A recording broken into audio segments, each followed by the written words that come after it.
Good morning. Good morning, everyone. Unfortunately, Larry could not be with me today, so I'm doing it solo. As you heard, I am a Canadian. I have an abiding love and respect for America. In fact, for the longest time, I kept a copy of the Declaration of Independence on my bedroom wall. That's true. My wife asked me why I kept it on my wall in my bedroom, and I said, well, I didn't think you'd let me put it in the living room.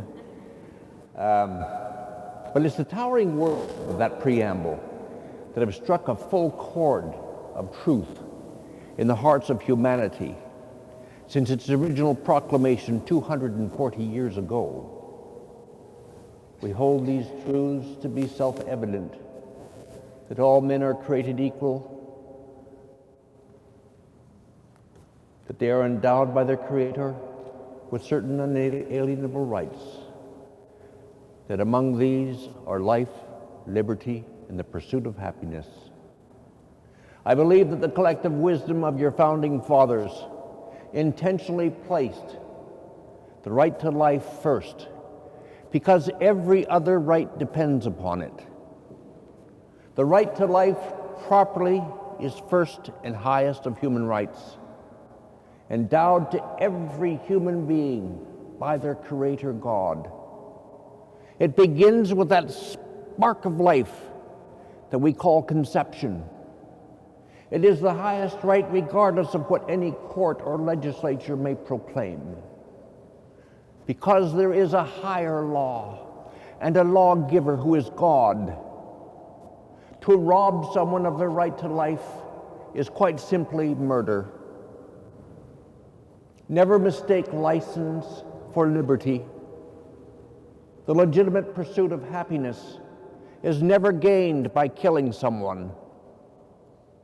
America is the land of the free, as your anthem says. But that does not and must not ever include the freedom to choose death for another life. The 1973 Supreme Court decision, Roe versus Wade, legalized that very thing in the form of abortion. The death toll from abortion has surpassed 58 million unborn children. It wounded countless parents, physically, emotionally, and spiritually. A woman can have an abortion for any reason at all or no reason whatsoever.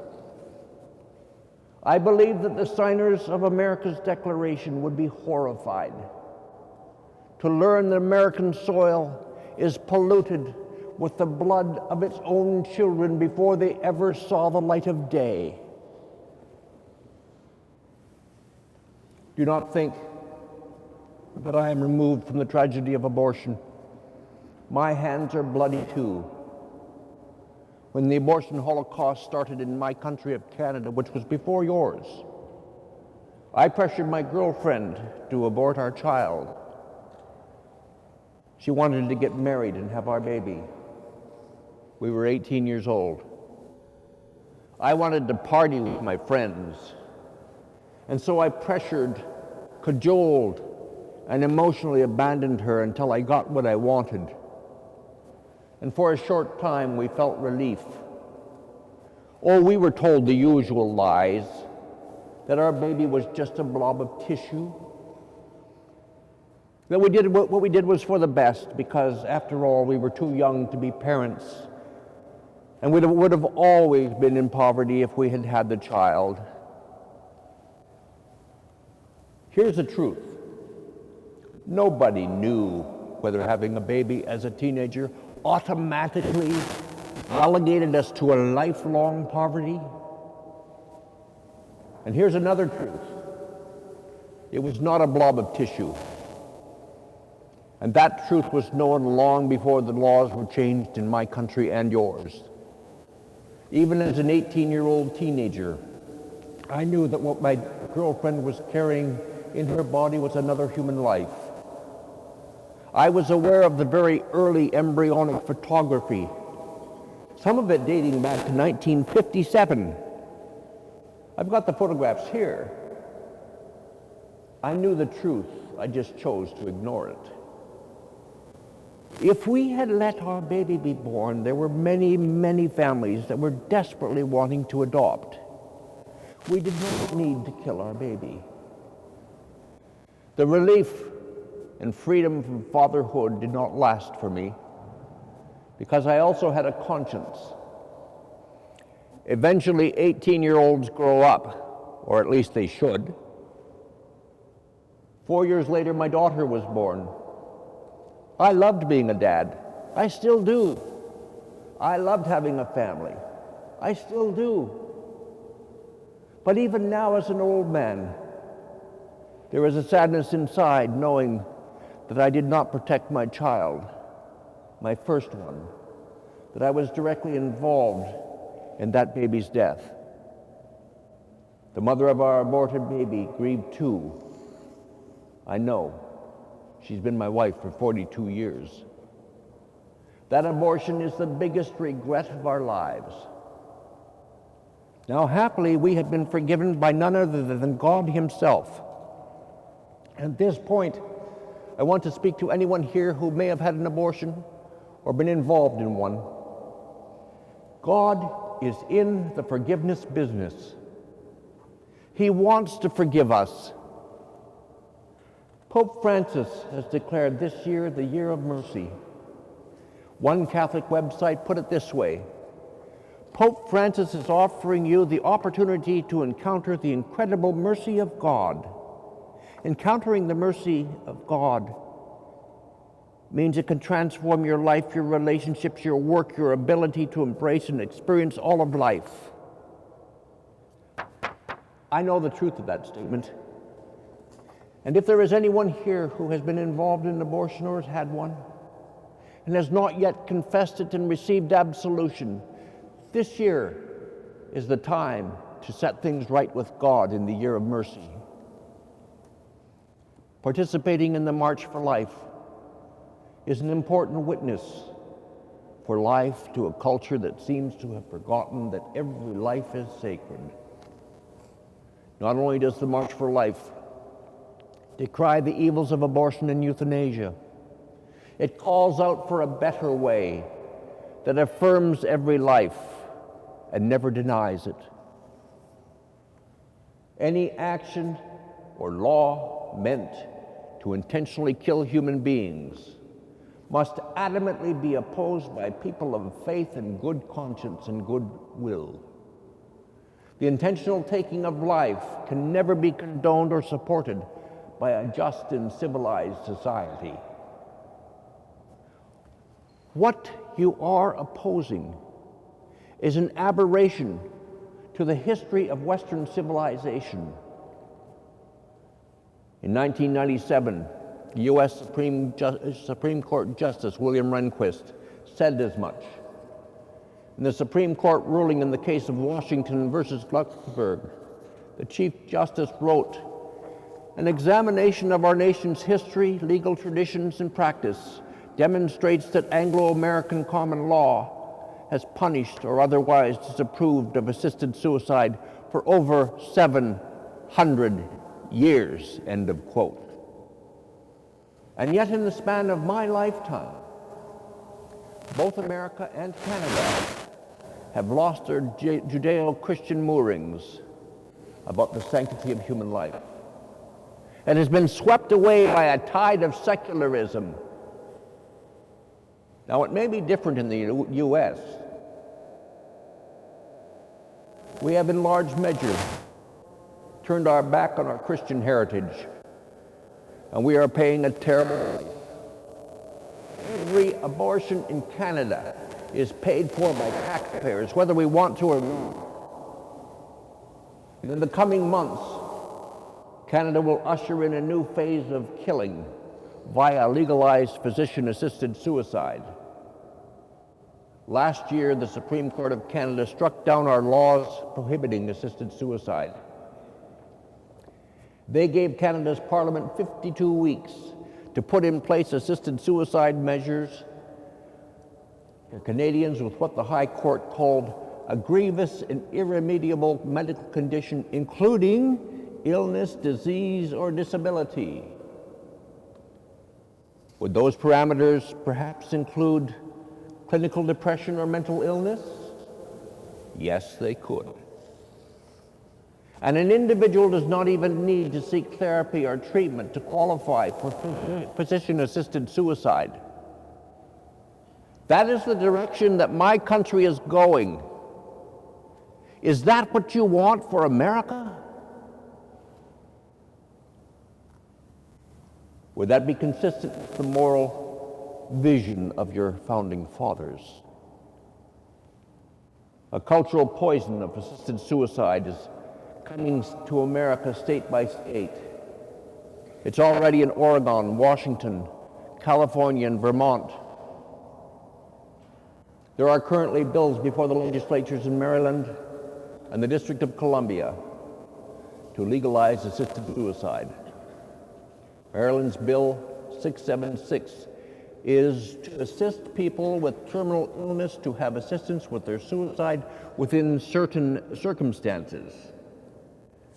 Bill 676 defines a terminal illness as, quote, a medical condition that within reasonable medical judgment involves a prognosis for a patient that will result in the patient's death within 6 months. Well, doctors are notoriously inaccurate at predicting when people will die. And what does reasonable medical judgment mean anyway? Now, I'm not a lawyer, but it seems to me that there is a startling feature in Maryland's bill that says, and let me quote it to you here, death of a patient by reason of self-administration of certain medication, poison, shall be deemed to be death from natural causes, end of quote. Now, I may be mistaken, but didn't we used to call that falsifying medical records?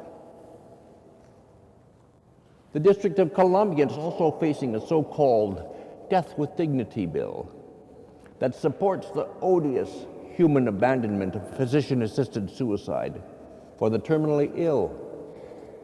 It defines terminal illness as incurable and irreversible disease that has been medically confirmed and will, within reasonable medical judgment, that phrase again, result in death within 6 months. Well, again, the bill doesn't define what reasonable medical judgment is, and again, doctors are not very good at predicting death. Advocates of assisted suicide and euthanasia are masters at twisting words and using euphemisms to make evil appear good and good appear evil. They can make death a blessing and living a curse. Be careful of language. Those who control language control attitudes and set agendas. Effective use of words and euphemisms can disguise evil and muddle good people's ability at discernment. We must always ask, where do euphemisms come from? And why were they coined in the first place? Euphemisms are intended to disguise something. For example, medical aid in dying is meant to give an air of medical legitimacy to killing incurably ill people, whereas euthanasia still makes many people recoil.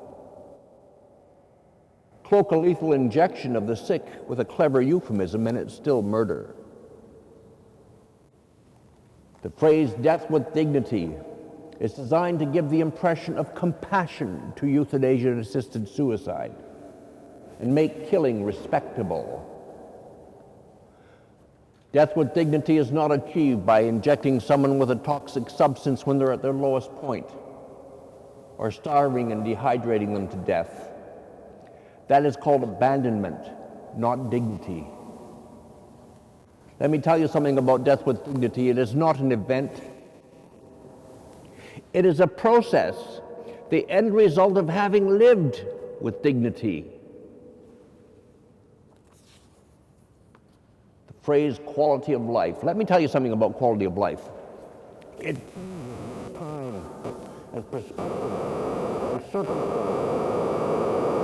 I was 25, if some clairvoyant told me that within a few years I would go from being healthy and able-bodied to being chronically ill with a degenerative disease, that my upwardly mobile career would end and I would be forced to live on a modest disability pension all before the age of 40.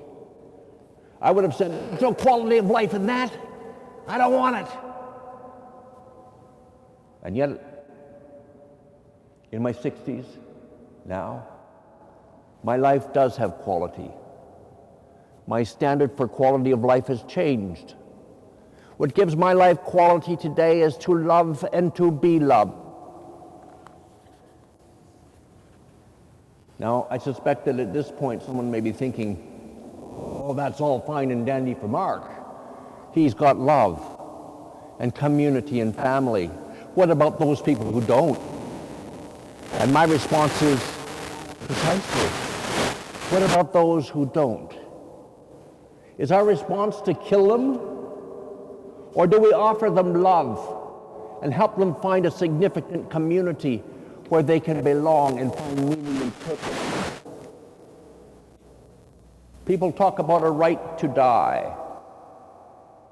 Death is not a right, it's an eventuality that will visit us all. The American Declaration of Independence and even the United Nations Declaration of Universal Human Rights both declare a right to life. Neither declares a right to death. Now, I mentioned a little earlier that doctors are not very good at predicting life expectancy. And I would like to share something with you. At an early time in my MS, my disease was so aggressive that a number of years later, my physician shared with me that she honestly didn't expect me to live more than a few years. My disease was that aggressive and unpredictable. I was diagnosed with MS at the age of 30.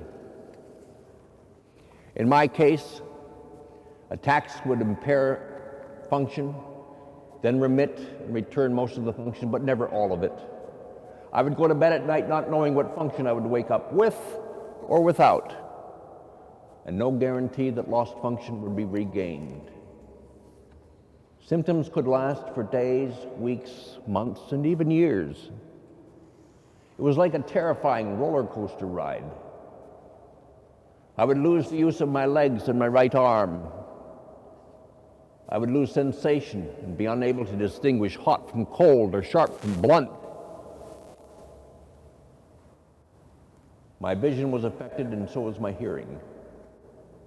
I would lose my ability to speak. I would lose bowel and bladder control and dirty myself.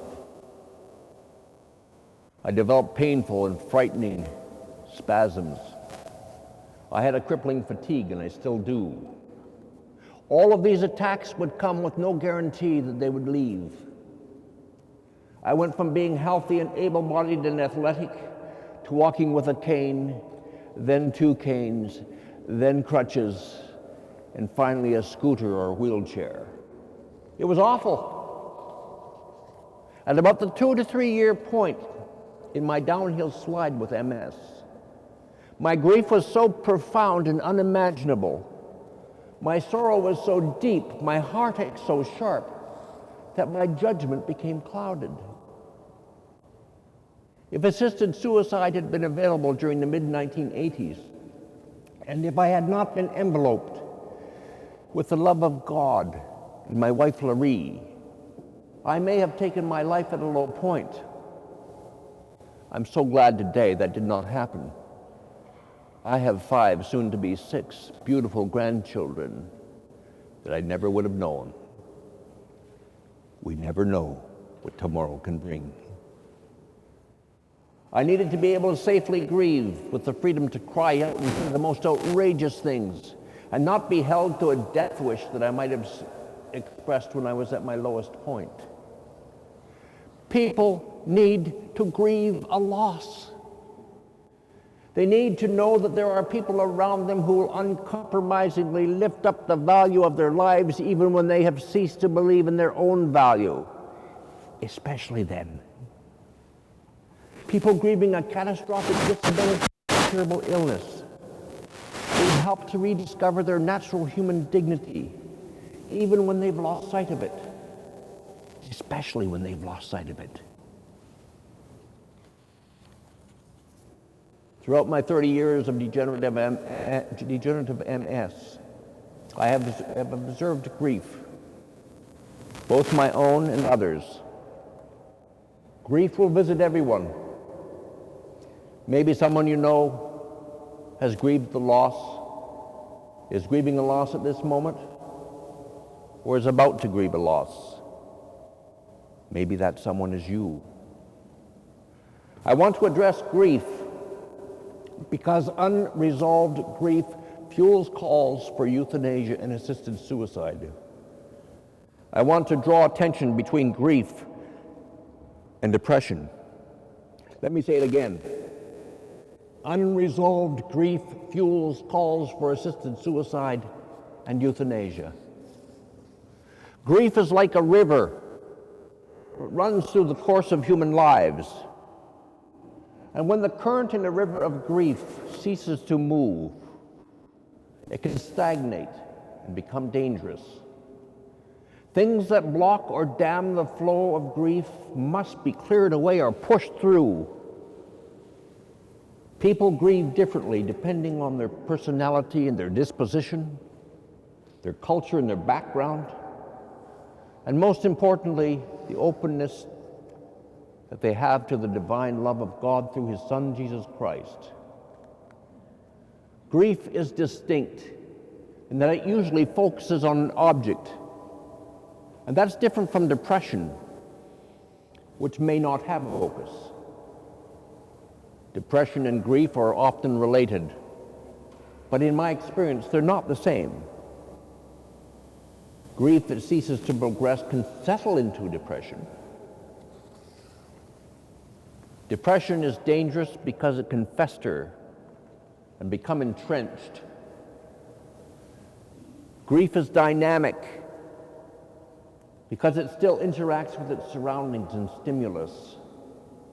Grief is expressive, while depression tends to turn in on itself.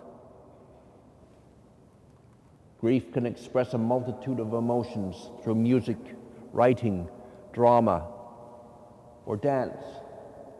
And that's good because it indicates that grief is still fluid and moving.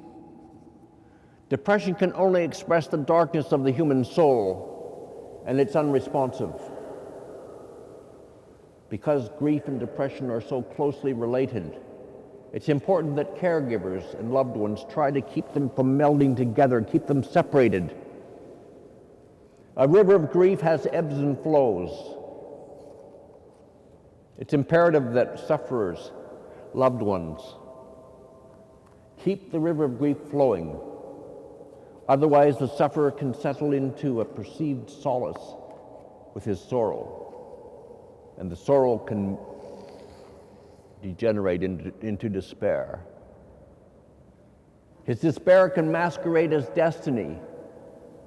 It's a twisted perception, granted, but it's dangerous because in such a state, death is preferable to life, as though fait accompli. Suicide can be seen as deliverance from physical, psychological, emotional, or spiritual agony. The isolation of the sufferer can be observed by others, especially their family, and this creates an isolation for them too. They can feel cut off from their loved one's suffering. Suffering can create an isolation that's very difficult to express, if not impossible, and that deepens the sense of isolation. The sufferer's loved ones see the anguish in the sufferer, and they feel helpless to alleviate the pain. They're like two different solitudes.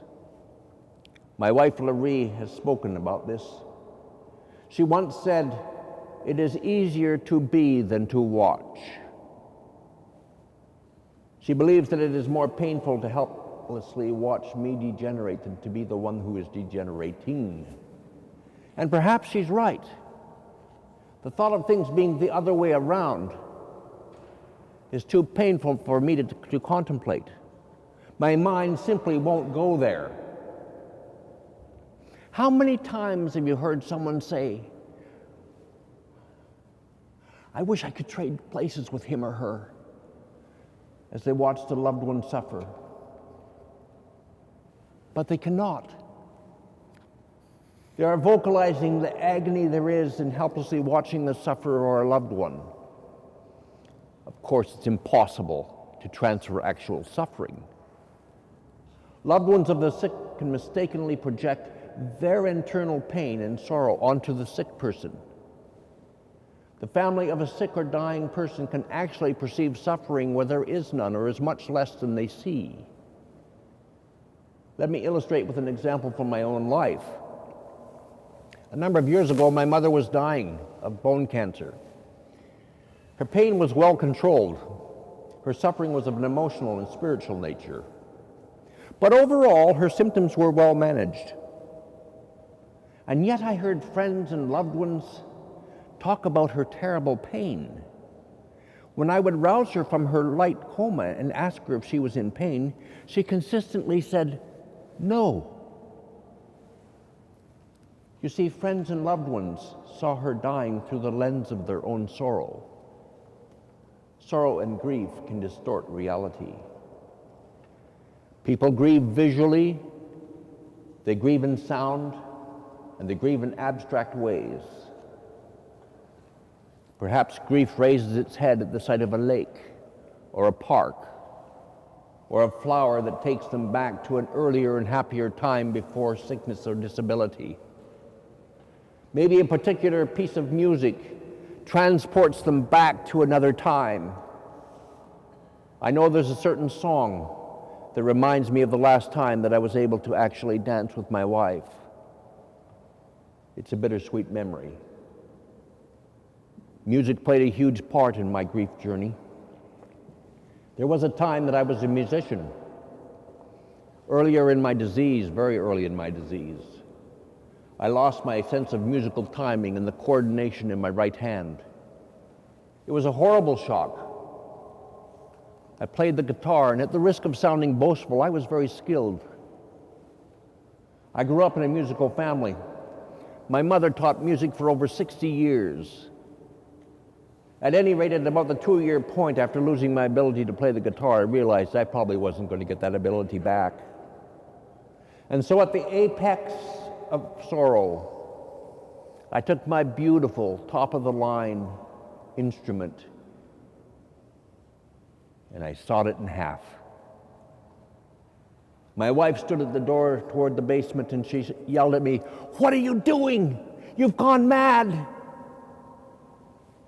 I took the 2 pieces of my destroyed guitar and put them back in the case, and we spent the rest of the evening in stunned silence. But I wasn't sorry.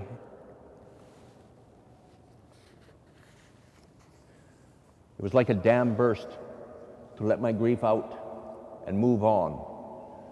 It was a letting go that started the first step in many steps that continues to this day in my grief journey. I am continually encountering Christ along the way. He helps me to redefine my sense of self within each new reality. The shock of loss, of acquired disability or incurable illness, whether it be you or a loved one, alters the expected or planned course of our lives. The question then becomes, how do we respond? No matter how you respond, it's going to cost you something. If you choose to move on with life, it will break your heart, but not your humanity. If you give up and choose death under the guise of autonomous choice, it will break your humanity and damage the greater human community that you leave behind. The idea of independent, personal, unfettered autonomy is diametrically opposed to the concept of interdependent community. Words like family, friend, neighbor community, nation, all attest to our interdependence. One person's actions never affect just them. If I choose assisted suicide, it will affect my wife and my children and my grandchildren. It will affect my doctor because I'll ask her to stop being my healer and become my killer. My suicide will affect my community, and in a small way it will affect my nation by helping to entrench the notion that there is such a thing as a life that is unworthy to be lived. I do not have a right to ask for assisted suicide because it will put in peril those who are yet to come, posterity. No matter how sick I become, I still have a responsibility to the common good of society. I have the right to expect the best palliative care that's available and the resources and the things that foster life with dignity, even if that life is at its end. Human value does not come from health or acquisition or ability or wealth or even sentience.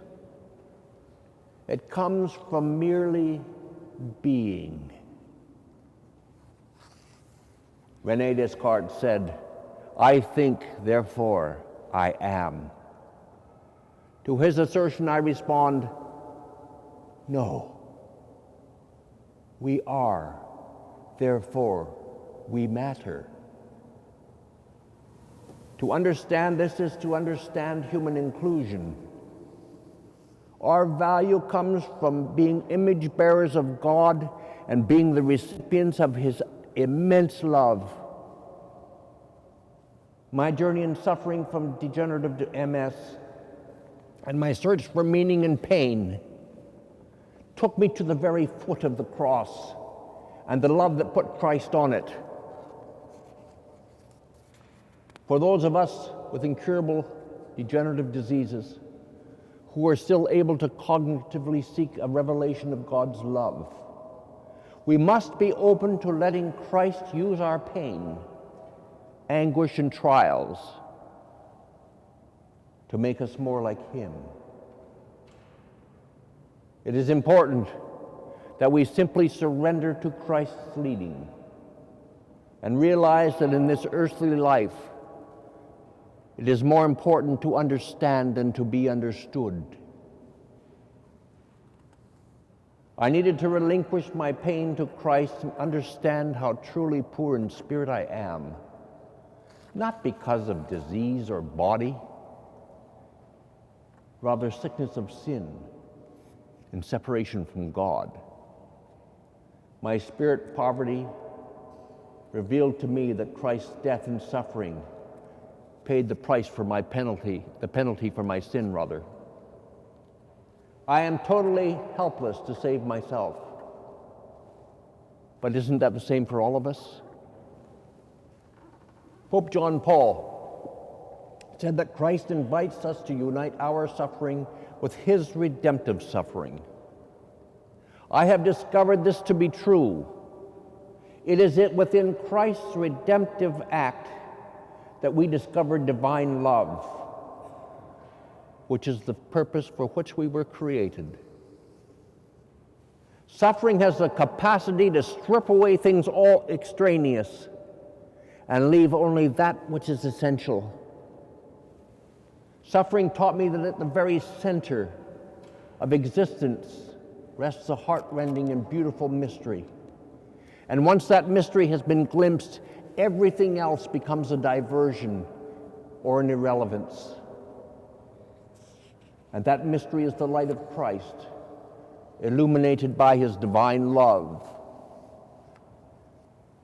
It is possible to experience illumination that enables a sufferer to begin to comprehend the glorious transforming liberty that is available to the children of God,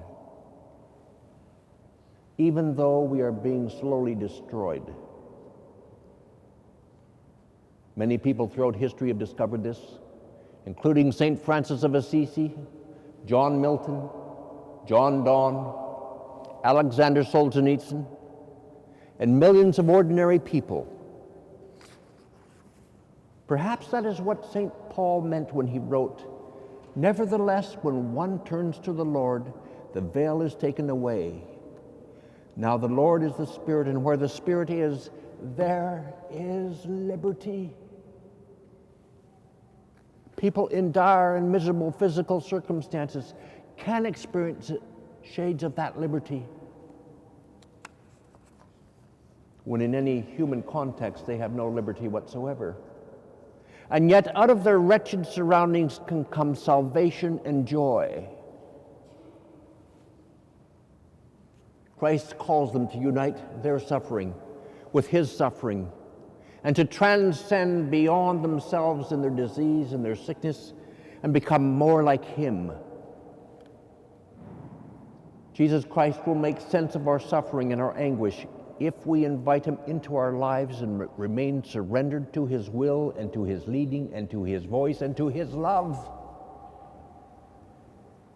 In and by his suffering, I found meaning in my suffering.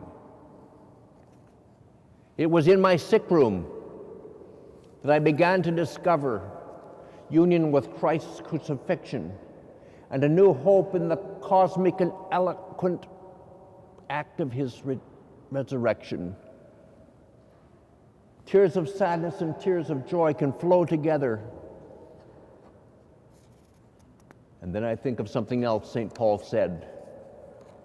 He said, "Therefore we do not lose heart, even though our outward man is perishing, yet the inward man is being renewed day by day.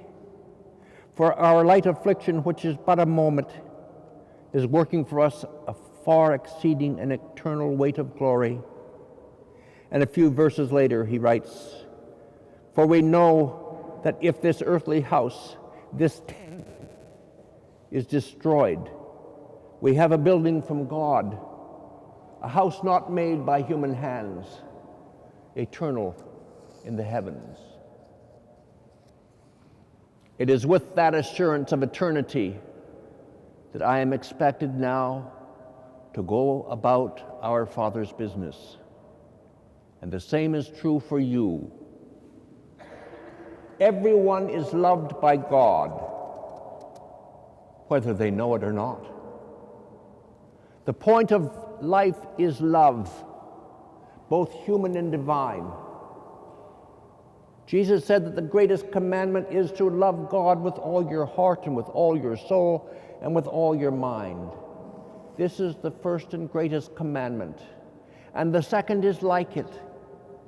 Love your neighbor as yourself.